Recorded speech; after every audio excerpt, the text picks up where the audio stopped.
Shalom frères et sœurs, le Saint-Esprit nous rassemble encore en ce jour du 25 juin 2019 afin de partager la parole de Dieu. Nous sommes rassemblés afin de communier spirituellement à la parole de Dieu, afin de partager notre part du message, afin de prendre notre pain du jour dès cette première heure. Prions le Seigneur.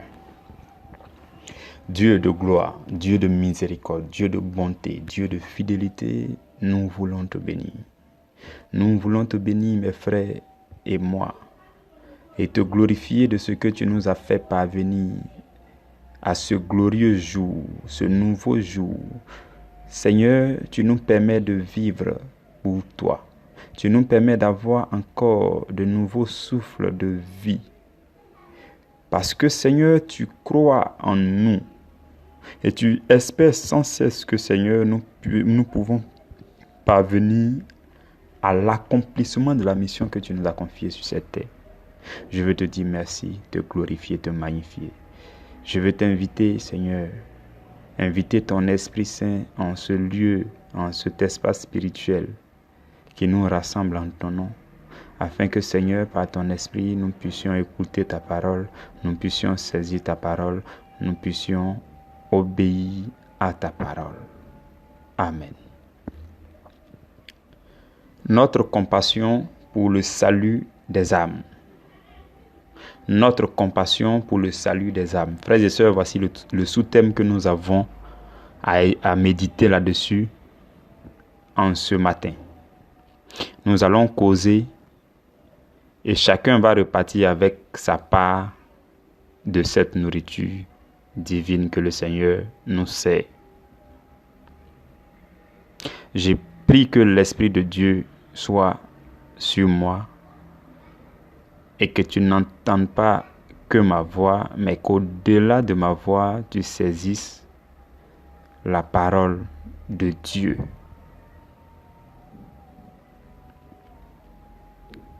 Nous allons partager 1 Corinthiens chapitre 9, verset 22. La Bible dit, j'ai été faible. C'est Paul qui parle aux Corinthiens. Il dit, j'ai été faible avec les faibles afin de gagner les faibles. Je me suis fait tout à tous afin d'en sauver de toute manière quelques-uns. J'ai été faible avec les faibles afin de gagner les faibles. Je me suis fait tout à tous afin d'en sauver de toute manière quelques-uns. Frères et sœurs, voici le texte que nous allons méditer. Saint Paul, voici un apôtre qui ne voyait pas seulement un champ réduit d'évangélisation. Il ne pouvait pas voir seulement autour de lui, dans sa ville, ou bien l'évangélisation des gens qui sont prospères. Mais Paul allait plus loin jusqu'à comprendre qu'il fallait aussi évangéliser les faibles. Hier, nous avons un tout petit peu parlé de la faiblesse de l'esprit qui produit une crise, qui provoque une crise chez ceux qui sont faibles. Et hier, nous avons dit qu'il fallait supporter ces faibles. Et là, Paul est en train de nous dire que lui, sa manière de supporter les faibles était d'être avec les faibles par moment. Par moment, Paul se faisait tout à tous afin de gagner les faibles. Il se faisait faible avec les faibles. Quand il se retrouvait dans un endroit où ces gens qui sont là sont dans l'affliction, sont dans des faiblesses, Paul faisait tout pour épouser leurs faiblesses. Il faisait tout, ayant compris leurs afflictions, il faisait tout pour qu'on sente qu'il sent les mêmes choses que les gens sentent. Il partageait leurs faiblesses. Il était avec eux. Il échangeait avec eux. Il pleurait. La Bible dit pleurer avec ceux qui pleurent et rier avec ceux qui rient. Donc Paul avait cette capacité-là d'être avec les faibles. Il avait cette capacité d'être tout. C'est-à-dire que de se faire tout à tous afin de gagner de toute manière quelques-uns. Et c'est ce qu'il nous recommande. N'oublions pas, chers frères et sœurs, nous avons commencé 7 mois, une saison de 7 mois d'enseignement de la parole. Nous l'avons commencé depuis le mois d'avril. Et nous sommes en train d'évoluer vers le dernier thème qui va nous parler de la foi. Et nous avons dit que le Seigneur nous avait inspiré ça parce que le peuple de Dieu devrait en savoir plus sur la question de la foi et de sa manifestation. Et donc, lorsque nous étions en train de méditer le thème espérance dans le mois d'avril, souvenez-vous que nous avons dit que l'espérance la plus grande, la chose la plus grande à espérer dans ce monde, c'est le salut de l'âme. La plus grande espérance que l'homme doit espérer, c'est l'espérance du salut que Jésus-Christ nous a apporté. Vous pouvez espérer quoi que ce soit dans ce monde, une belle villa, vous pouvez espérer un emploi très bien rémunéré, mais souvenez-vous toujours que la chose la plus grande à espérer, c'est le salut de votre âme et le salut de l'âme des autres, des âmes des autres. Donc, lorsque nous sommes parvenus au 2e mois, c'est-à-dire au mois de mai, nous avons étudié le mot amour. Et lorsque nous étions en train de méditer ce mot amour durant tout le mois de mai, nous avons dit également que la chose la plus importante, c'est d'aimer une âme. Et que la chose qui était la plus importante aux yeux de Dieu sur cette terre, c'est le salut d'une âme. Nous avons dit qu'il n'y a rien d'autre que Dieu puisse considérer et qui soit supérieur au salut d'une âme. La chose la plus essentielle pour Dieu, c'est qu'une âme soit sauvée. De cette même façon, frères et sœurs, je voudrais qu'on ne quitte pas l'objectif. On n'enlève pas notre regard sur l'objectif. Durant tous ces enseignements, je voudrais que votre regard soit fixé sur le salut des âmes. Et si vous avez compris ce que nous avons enseigné durant les deux mois précédents, vous allez comprendre aussi que la chose la plus importante pour nous maintenant, pendant que nous sommes en train d'étudier le mot compassion, c'est que nous devons compatir dans le but du salut des âmes. Du coup, ce n'est pas seulement à vos collègues que vous devez prêcher l'évangile. Parce que ce n'est pas seulement les âmes de vos collègues qui sont plus importantes aux yeux de Dieu. L'âme du mendiant du quartier est plus importante aux yeux de Dieu. Au même titre que l'âme de votre père, de votre mère, de votre collègue, de votre patron, de votre directeur. Si nous comprenons cela ainsi, nous devons de faire comme Saint Paul. Ceux que nous voyons dans la rue, les démunis, les sans-abri, les orphelins, les veuves, ces personnes-là, le prix de leurs âmes, c'est le même prix qui est le sang de Jésus-Christ de Nazareth. Et ces personnes-là, nous devons aussi avoir compassion de ces personnes afin que leurs âmes soient sauvées. Nous devons nous faire tout à tous afin de gagner ces faibles-là. Dans leur faiblesse, nous devons pouvoir partager leurs afflictions. Nous devons pouvoir échanger avec eux, les regarder dans leur visage et partager leur affliction afin qu'ils sentent que leur âme a la même importance aux yeux de Dieu comme notre âme. Et alors, ils auront un tout petit peu une lueur d'espoir. Ils sauront qu'eux aussi sont appelés au salut. Ils sont de l'importance devant le Seigneur parce que nous partageons leurs afflictions. Parce que nous faisons comme faibles avec eux. Nous partageons leur environnement, leur quotidien afin de les gagner. Et regardez ce qui va se passer dans l'évangile de Matthieu.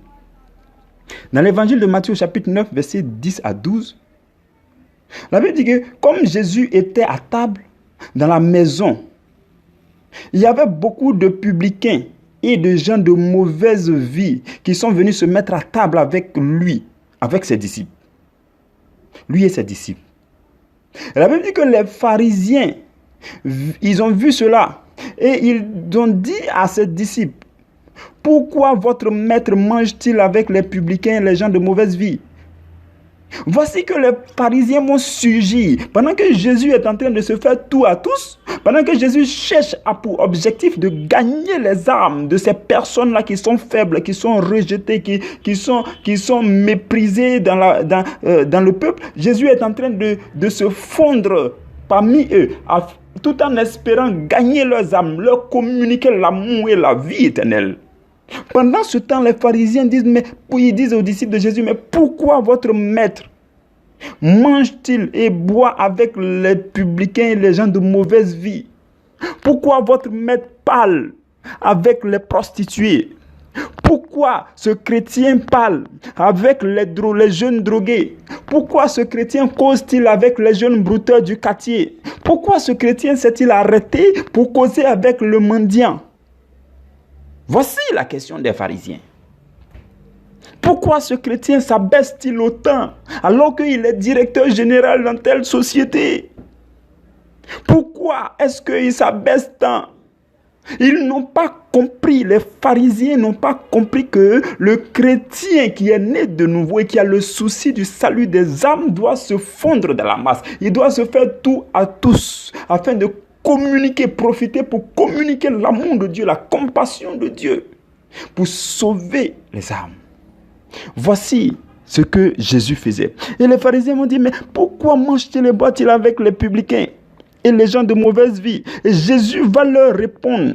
Jésus a entendu leur critique, leur murmure, et il va leur répondre.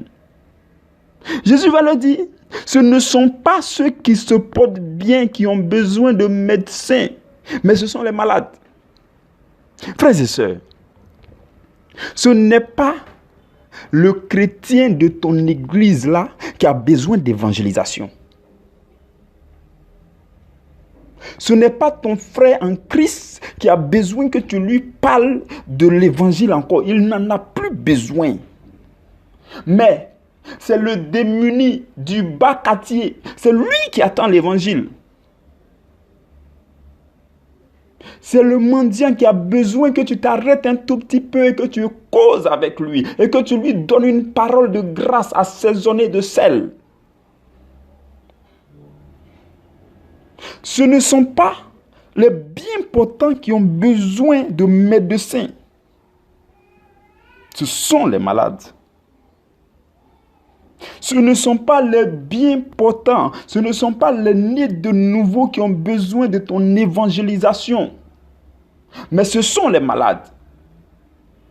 Entre nous nés de nouveaux chrétiens, nous pouvons nous fortifier, nous exhorter avec la parole de Dieu entre nous afin de nous maintenir. Mais souvenons-nous toujours qu'il y a des gens qui sont ailleurs, qui sont même souvent dans notre environnement quotidien, dans le marché, qui sont sur la route du marché, dans l'école, sur la route de l'école. Ceux-là ont plus besoin de l'évangile, une parole de grâce, une compassion, une bonne humeur, un sourire peut leur faire du bien. Et voici ce que Paul faisait, il se fondait dans la masse. Au moment où ils vont s'en rendre compte, il est en train de causer avec les veuves, les orphelins. Au moment où les gens vont s'en rendre compte, Jésus est en train de manger avec les gens de mauvaise vie, avec les publicains. Et les pharisiens là, qui sont des gens orgueilleux, c'est eux qui vont se lever pour parler de ça. Mais Jésus va leur donner cette très belle leçon. Jésus va leur dire que ceux qui ont besoin de médecins, c'est justement ceux qui sont malades. Et Jésus leur a dit à une autre occasion encore que lui, il est venu dans ce monde pour un jugement, afin que ceux qui voient clair deviennent aveugles, et que ceux qui sont aveugles voient clair. Si vous estimez que vous voyez déjà clair, en quoi est-ce que vous avez besoin de voir clair? Au contraire, Comme vous pensez que vous voyez clair, vous allez être aveuglé si jamais vous voulez voir encore bien clair. Il dit, celui qui voit, qui dit qu'il voit, qui pense qu'il voit, il doit devenir aveugle avant de voir à nouveau. Parce qu'il y a deux façons de vision. Il y a la vision, il y a la conception du pharisien et il y a la vision et la conception du chrétien. Si tu as la vision et la conception du pharisien, tu dois devenir aveugle afin de revoir clair à nouveau et d'avoir désormais la conception et la vision du chrétien. Voici ce que Jésus est venu faire. Il est venu prendre ceux qui pensent qu'ils sont sages là, il est venu les rendre fous, il est venu les confondre dans leur sagesse et il est venu prendre ceux qui sont méprisés, ceux qui sont rejetés, ceux qui paraissent fous, afin de les rendre riches dans la parole, riches spirituellement, de la connaissance des choses spirituelles. Voici ce que Jésus est venu faire. Et donc, frères et sœurs, en ce jour, ce que le Seigneur nous demande, c'est de faire l'effort d'aller au-delà de nos frères et sœurs chrétiens et de nous faire tout à tous afin de gagner quelques-uns. Mais demain, et après-demain, nous allons parler du fait qu'il faut quand même faire attention. Parce que, soit c'est eux qui vous évangélisent, soit c'est vous qui les évangélisez. Donc, du coup, il y a un certain niveau qu'il faut atteindre. Il y a une certaine préparation qu'il faut avoir afin d'aller. Paul était tellement accroché. Paul pouvait dire, rien ne peut me séparer de l'amour de Dieu manifesté en Christ. Donc, ce ne sont pas les gens faibles, ce ne sont pas les drogués, ce ne sont pas les gens de mauvaise vie. Ce n'est pas eux qui vont le séparer de l'amour de Dieu. Paul était convaincu de son attachement avec Jésus avant de partir se faire tout à tous afin de gagner les faibles. Jésus également ayant reçu l'Esprit sans mesure, ayant reçu l'Esprit avec une mesure infinie, Jésus étant Dieu sur terre, Jésus était convaincu que personne ne pouvait le séparer de sa mission. Donc il pouvait se fondre dans n'importe quelle masse afin de gagner les faibles. De cette même façon, demain et après-demain, nous allons te dire, frères et sœurs, nous allons parler, méditer sur le fait que toi et moi, nous devons consolider notre attachement avec Christ. Alors, nous serons à même de nous faire tout à tous afin de gagner le maximum. Que la grâce de Dieu soit avec toi. Pour le moment, ce que tu peux dire, les paroles de grâce, de bonne humeur que tu peux dire, tu dis au passage. Mais pour aller en profondeur et même évangéliser et même aller chez les faibles et manger avec eux, il faut avoir un certain attachement au Seigneur. Un certain attachement préalable avant de se lancer. Sinon, c'est eux qui vous évangélisent. Mais ça ne sera jamais le cas dans le nom puissant de Jésus pour vous et pour moi. Que Dieu vous bénisse. Excellente journée à chacun de vous. Amen.